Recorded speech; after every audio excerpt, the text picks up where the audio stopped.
Kasus ibu berinisial TY 35 tahun yang tega membanting anaknya AK 1 tahun hingga tewas pada Minggu 4 Agustus 2024 membuat publik tersentak. Terlebih kasus ini terjadi tak lama setelah publik geger dengan aksi kekerasan di sebuah tempat penitipan anak atau daycare di Depok, Jawa Barat. Bagaimana bisa seorang ibu atau pengasuh berlaku kasar hingga berujung kematian anak? Ada fenomena apa di balik ini? Polres Metro Jakarta Selatan mengatakan kasus ini bermula saat TY sedang duduk di teras rumahnya sembari menggendong AK sang anak. Namun tanpa alasan yang jelas, TY langsung membanting AK ke lantai teras rumahnya yang berada di kawasan Jagakarsa, Jakarta Selatan. TY 2 kali membanting AK ke lantai. Akibat kerasnya benturan, AK dinyatakan tewas meski sempat dilarikan ke rumah sakit terdekat. Hingga kini motif perbuatan ibu itu belum diketahui karena YT diduga mengalami gangguan kejiwaan. Tak hanya itu, suami TY juga sedang menghadapi masalah hukum tindak pidana penggelapan dan mendekam di penjara Polres Depok. Dari informasi ini jelas bahwa ada masalah di pengasuhan anak.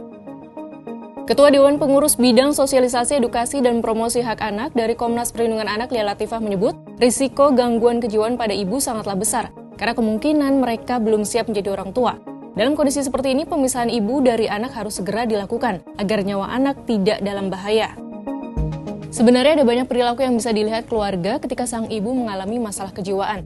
Misalnya pada saat kehamilan, biasanya sang ibu akan lebih banyak diam, sedih, tidak mau diajak memeriksakan janinnya. Ketika anaknya telah lahir, ibunya tidak mau memegang anaknya atau menyusui anaknya, dan sering memaki anaknya. Masalah pengasuhan anak memang pelik saat ini. Bukan hanya soal ibu yang belum siap menjadi orang tua, namun ayah dan ibu yang keduanya bekerja juga menambah beban tersendiri dalam pengasuhan. Mau tak mau, anak dari kedua orang tua yang bekerja dititipkan ke tempat penitipan anak atau daycare. Namun lagi-lagi, anak di daycare belum tentu juga terjamin keamanannya. Pada akhir Juli 2024, anak M 2 tahun dan HW 9 bulan jadi korban kekerasan oleh MI pengasuh di daycare Wensen School Indonesia, Kota Depok, Jawa Barat. Wensen School Indonesia akhirnya ditutup karena ternyata tidak memiliki izin untuk daycare atau penitipan anak. Dari kasus ini, Direktorat Jenderal Hak Asasi Manusia Kemenkumham menyebut, dari 110 penitipan anak yang beroperasi di Kota Depok, hanya 12 penitipan anak yang memiliki izin resmi atau hanya 10%. Kekerasan pada anak jelas tak bisa dianggap remeh. Komisi Perlindungan Anak Indonesia atau KPAI mengungkap, kekerasan terhadap anak bahkan sering dilakukan oleh orang terdekat, terutama kedua orang tuanya.